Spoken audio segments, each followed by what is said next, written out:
c'est l'un des disciples de Jésus. Il a entendu Jésus parler la parole de Dieu. Il a vu Jésus guérir les malades. Il a vu Jésus ressusciter les morts. Mais il n'a pas cru à la résurrection de Jésus. Il veut voir Jésus pour croire. Nous vous invitons à une autre rencontre, Jésus et Thomas.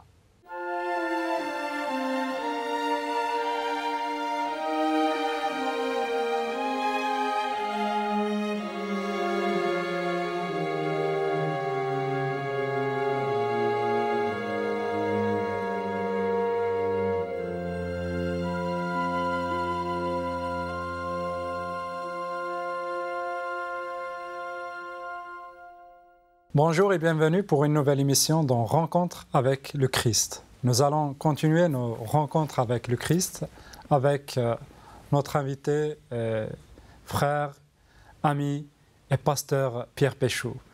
Aujourd'hui, nous allons voir l'histoire d'un homme qui était en fait disciple de Jésus pendant des années, mais il a un petit problème que nous allons voir aujourd'hui.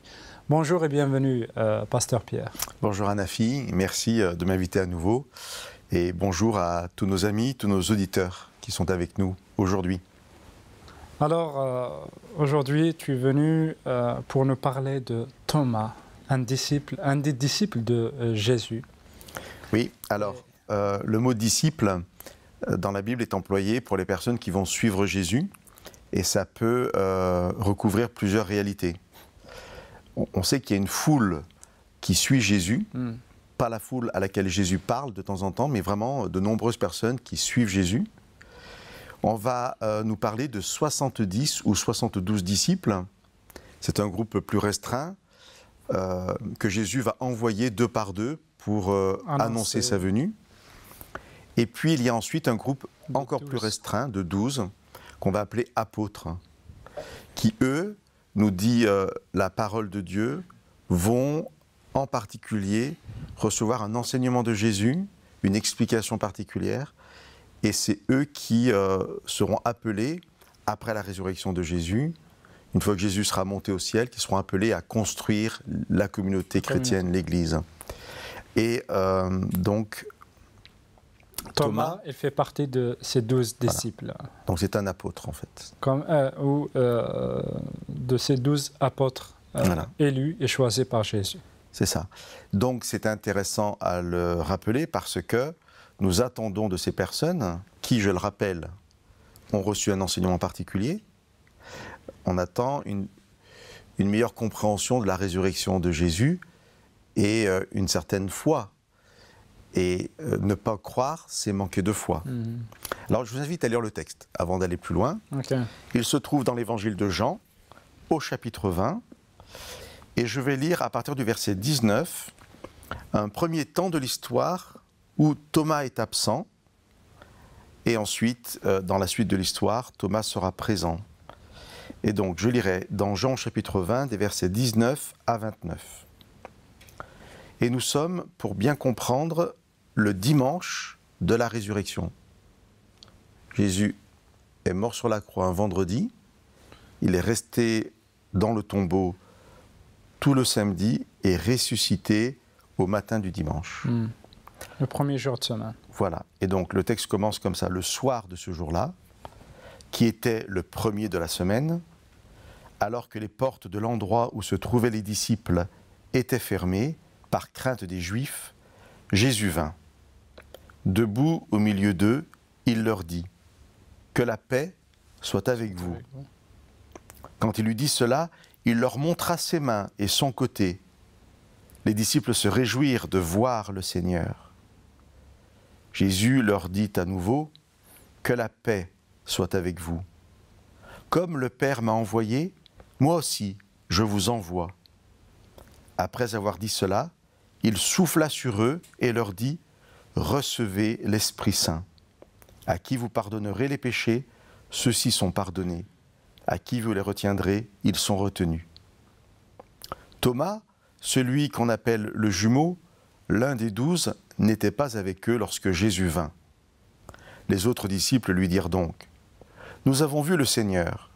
Mais lui leur dit, si je ne vois pas dans ses mains la marque des clous, si je ne mets pas mon doigt dans la marque des clous, et ma main dans son côté, je ne le croirai jamais.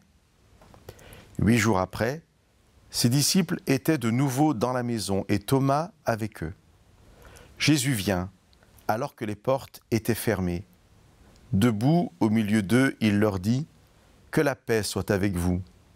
Puis il dit à Thomas « Avance ici ton doigt, regarde mes mains, avance ta main et mets-la dans mon côté.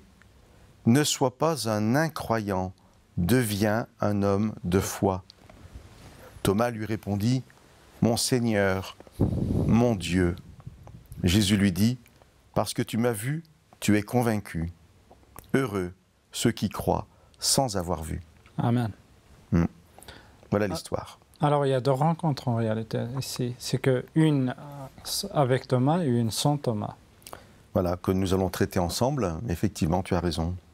Alors, intéressons-nous d'abord à la première rencontre caractérisée par l'absence de Thomas. Pour le contexte, nous en avons déjà un peu parlé. Nous sommes donc le dimanche soir, le jour de la résurrection. Ce qui est intéressant, absent du texte et intéressant à rappeler, c'est que depuis la matinée, les disciples connaissent la résurrection de Jésus. Il s'est passé qu'une femme qui avait elle aussi suivi Jésus pendant des années, qui s'appelait Marie-Madeleine, est allée le dimanche matin au tombeau pour s'occuper du corps.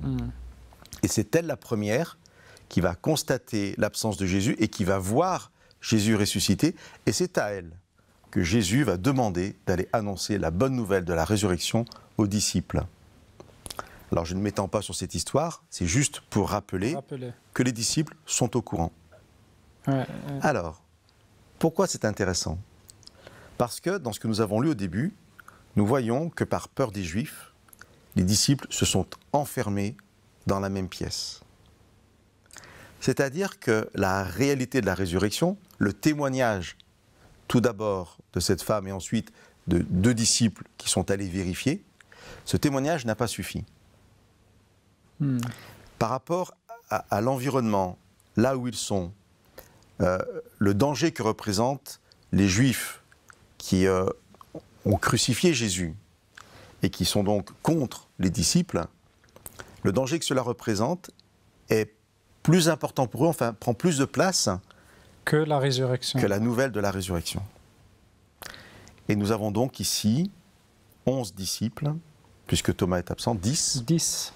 Parce que je me suis trompé, parce que Judas n'est plus là. Judas Iscariote n'est plus là. Tout à fait. Donc je m'étais trompé, voilà, une dizaine de personnes enfermées. Et c'est déjà une première interpellation.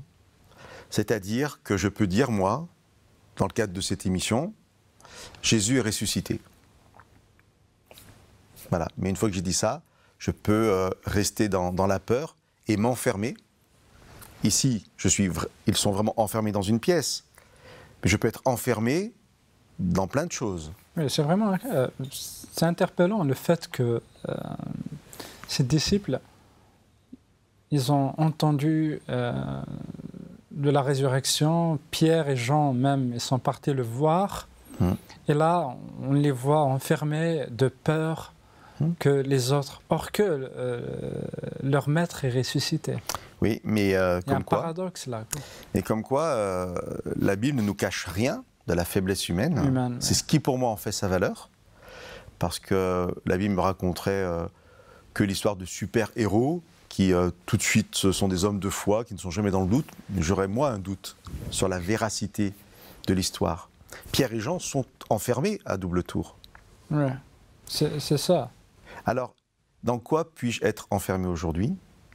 Dans ma tradition, dans mes certitudes, dans mes peurs toujours, dans la peur de l'autre. Et nous avons tous des peurs à vaincre. Et malgré la porte fermée, Jésus ressuscité n'est plus soumis à la même réalité physique que nous. Il reste homme, puisqu'il apparaît avec les trous dans ses mains, avec ses plaies qu'il a reçues sur la croix. Mais il traverse le mur. et en même temps il traverse le mur, parce que la porte est fermée, il traverse le mur. Et donc ça c'est très intéressant de voir que Jésus ne va pas considérer comme un obstacle la porte fermée. Ouais. Et il y a un beau message d'espérance pour nous. Il y a une réalité ici révélée, c'est que même si nous nous sommes enfermés, parce que ça peut être très involontaire, nos peurs, on ne choisit pas d'avoir peur. Il y a plusieurs portes dans nos vies qui sont fermées et tout. Qu'on n'a pas choisi. Oui. Je ne me réveille pas un matin en disant, tiens, je vais avoir peur aujourd'hui, je ne vais pas être épanoui dans ma vie, pour être en paix. Non, c'est stupide, je ne décide pas d'avoir peur. C'est pour ça, je crois, que Jésus passe au-delà de la peur des disciples. En quelque sorte, et il ne faut pas prendre ce mot de manière négative, Jésus va s'imposer, va imposer sa présence parmi les disciples. Et ça ne sera pas toujours le cas. Nous y reviendrons à la fin de notre échange. Bien qu'il impose sa présence parce qu'ils sont aussi tout près de son cœur. Oui. C'est pour cette raison. Il les connaît bien. Oui, ce ne tout sont à pas fait. des étrangers pour lui. Absolument pas. Il a passé des années avec eux, à manger, à dormir avec eux, bien sûr. Mais au-delà de ça, Jésus, qui a participé à la création de l'homme, au commencement de toute chose, a pour nous un regard qui est le même que le regard qu'il avait pour les disciples. Certainement. Ne pas croire, quand nous disons cela, que Jésus aurait moins d'intérêt pour nous. C'est pour ça aussi, je crois, que Jésus, à un moment, vient dans notre intérieur, dans notre pièce privée, même si nos portes sont fermées, avec un message. N'ayez pas peur. Que la paix soit avec vous, Oui, dans ce texte-là. C'est ça. Non, mais je crois que ce que tu viens de dire est aussi vrai, et Oui. c'est pour ça que tu le dis d'ailleurs. Mais un message répété 2 fois. Que la paix soit avec vous. Et tout de suite, c'est le verset 21, les disciples se réjouirent de voir le Seigneur. La joie, dans la Bible, c'est la présence de Dieu. Avant même la paix, c'est la joie. Il y a quelque chose qui se passe. Notre vie change, notre regard sur tout change parce que Jésus, Dieu est présent dans ma vie. Ils se réjouirent.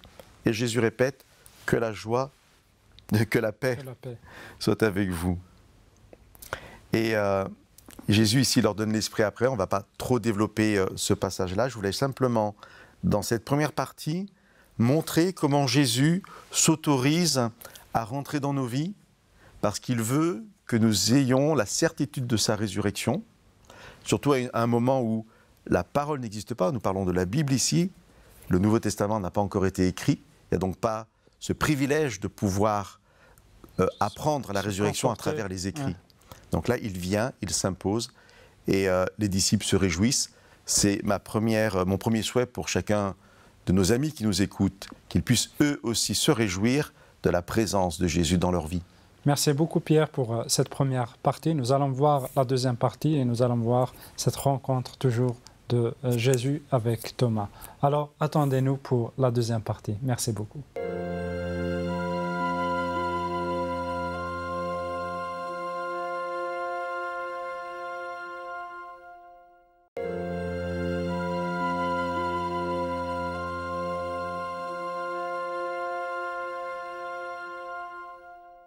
Bonjour, pour cette nouvelle partie ou cette deuxième partie de notre émission, nous avons parlé de Jésus et de Thomas. En fait, dans la première partie, nous avons vu l'apparition de Jésus pour les 10 disciples qui ont été enfermés dans une chambre. Ils avaient peur, mais Jésus vient avec la paix. N'est-ce pas Pierre?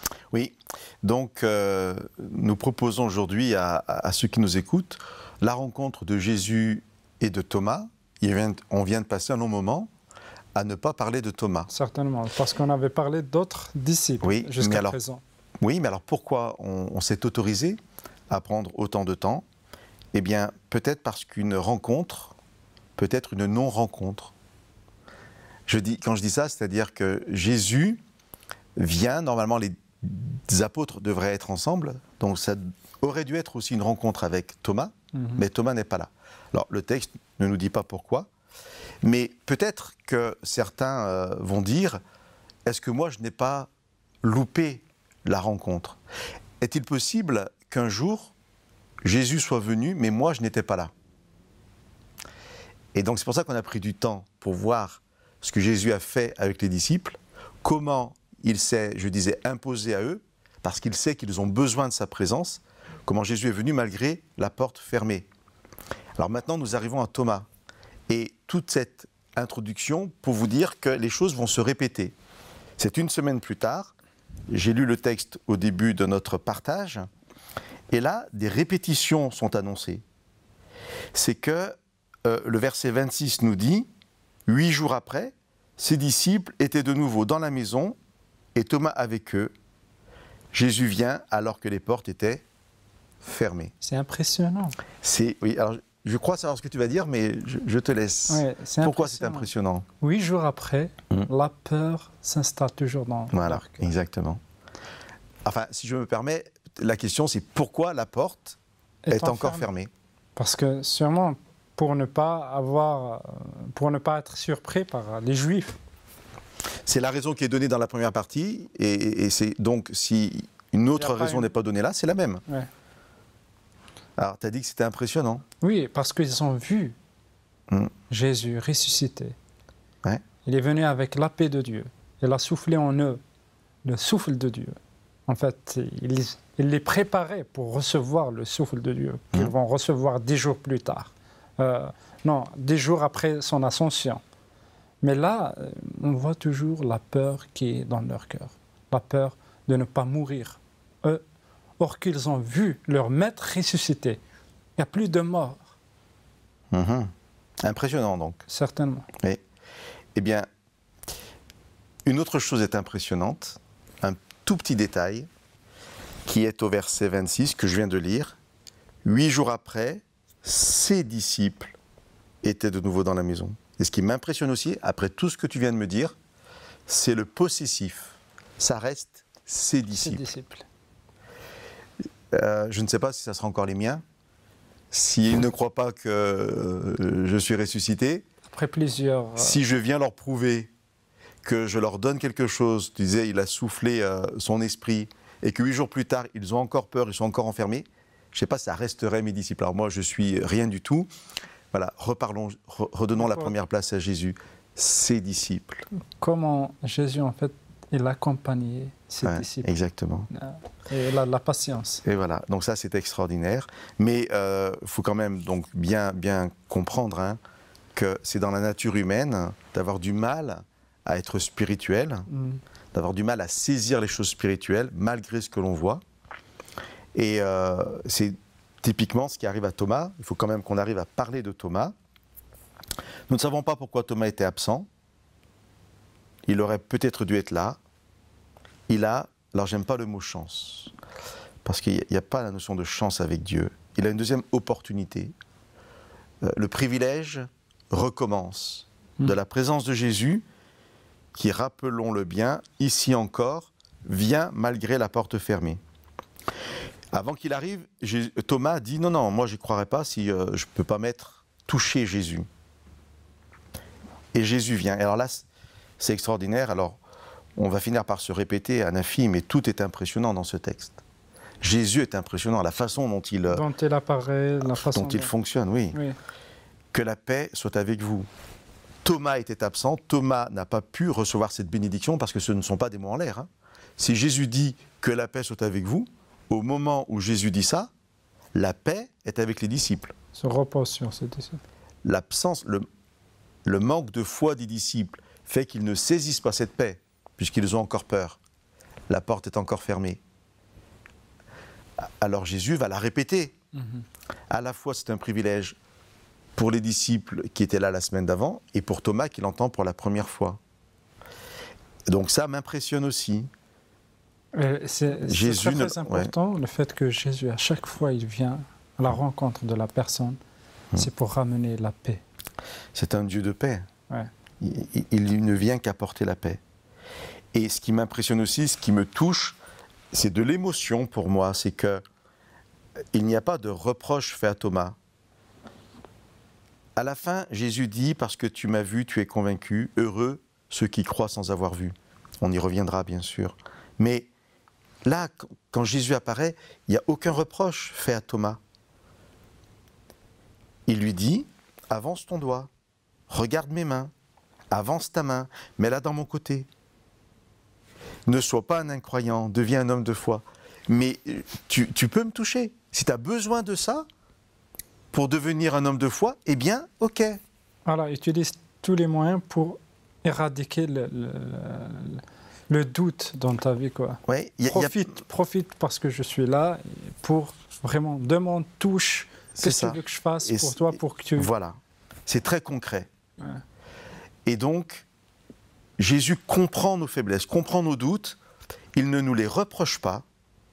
Bien au contraire, c'est pas qu'il va dans ce sens, c'est-à-dire qu'il va confirmer nos doutes. C'est qu'au contraire, il va annuler nos doutes en disant, tu as besoin de ça ? Ok. Et il y a des personnes, au début de leur rencontre avec Jésus, vont dire, si Jésus existe, si Jésus est ressuscité, si Dieu existe, je veux qu'il se passe ci ou qu'il se passe ça. Eh bien, très souvent, Dieu va permettre que les choses se passent parce qu'il veut tout faire pour que la personne puisse croire.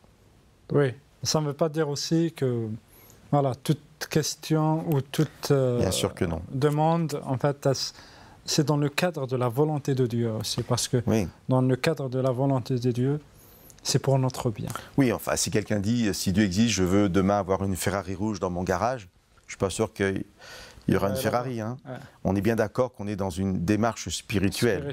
Il y a une vraie volonté de croire en Jésus, mais on reconnaît aussi par humilité qu'on a du mal. On a besoin de quelque chose de concret. Ouais. Alors, il y a une expression aujourd'hui, dans la langue française, où quand on ne veut pas croire à quelque chose, je sors du domaine spirituel, c'est dans le langage de tous les jours, la personne va dire « moi je suis comme Thomas, je ne croirai que quand j'aurai vu ». C'est inspiré par cette histoire. Par ce passage. Mais le pauvre Thomas, il a vraiment été enfermé dans cette image de celui qui ne pourra croire que s'il voit. Et je voudrais un peu lui faire justice aujourd'hui, dans le cadre de cette rencontre avec Jésus, parce qu'en fait, ce n'est pas que Thomas. Tous les disciples sont comme ça, et on l'a prouvé par le texte. C'est-à-dire que les disciples qui étaient là la semaine d'avant vont croire qu'il est ressuscité parce qu'ils l'ont vu. Ils sont exactement comme Thomas. Si Thomas avait été avec eux, il aurait cru comme eux. Thomas était absent. Il ne réclame que ce que les autres ont déjà vécu. Ouais. Et quand Jésus dit tu crois parce que tu as vu, parce que tu m'as vu, tu es convaincu, heureux ceux qui croient sans avoir vu, cette dernière phrase de Jésus, heureux ceux qui croient sans avoir vu, n'est pas adressée qu'à Thomas, il est adressé à tous les disciples, il nous est adressé. En fait, il y a un chemin sur lequel Jésus veut nous conduire. Dans ce texte, je crois parce que je vois. Et je suis content qu'on ait pu dire à haute voix que Jésus vient et quelque part, ça ne le gêne pas que Thomas le touche parce qu'il a besoin de ça. Je vois, donc je crois. Mais doucement, Jésus va nous amener à inverser les termes. À voir parce que je crois. Et ça, c'est un beau message qu'on partage aussi aujourd'hui avec nos amis qui nous écoutent. C'est de mettre la foi en avant. Voilà. C'est la foi qui est en premier lieu. Ouais. Et de leur dire que parce qu'ils croient, ils verront des choses extraordinaires. Ouais. Même si au début, ils vont devoir voir pour croire, il y a quelque chose d'extraordinaire. C'est qu'ensuite, parce qu'ils croient, parce qu'ils croiront, ils verront des choses incroyables. Et je voudrais dire aussi, parce que j'avais annoncé que j'en reparlerai à la fin de notre rencontre, c'est qu'il y a un autre passage dans la parole de Dieu où Jésus parle et il dit « Voici, je me tiens à la porte et je frappe. Si quelqu'un entend ma voix et ouvre la porte, j'entrerai chez lui, je dînerai avec lui et lui avec moi. » Et dans cet autre passage, Jésus ne s'impose plus. Jésus frappe à la porte et attend qu'on lui ouvre. Et je voudrais, résumer un peu l'attitude de Jésus envers nous. Jésus s'autorise à s'imposer et il le fera plusieurs fois si c'est nécessaire. Jésus est là pour annoncer la paix par 2 fois.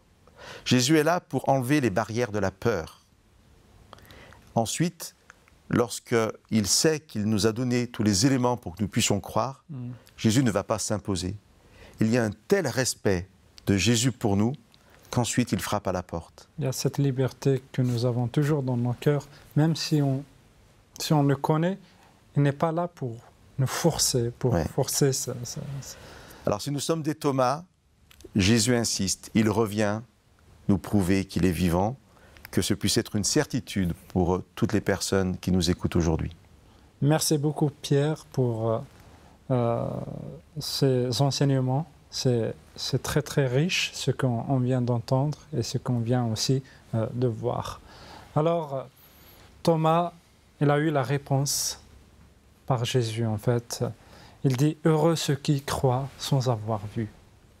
Il y en a ceux qui disent que l'évangile de Jean a été écrit à la fin du 1er siècle parce que c'est bien que ceux qui vont croire ne vont pas voir Jésus. C'est pour cette raison aujourd'hui, si tu veux croire sans avoir vu Jésus, tu seras heureux. Merci beaucoup de nous avoir suivis et à très très bientôt.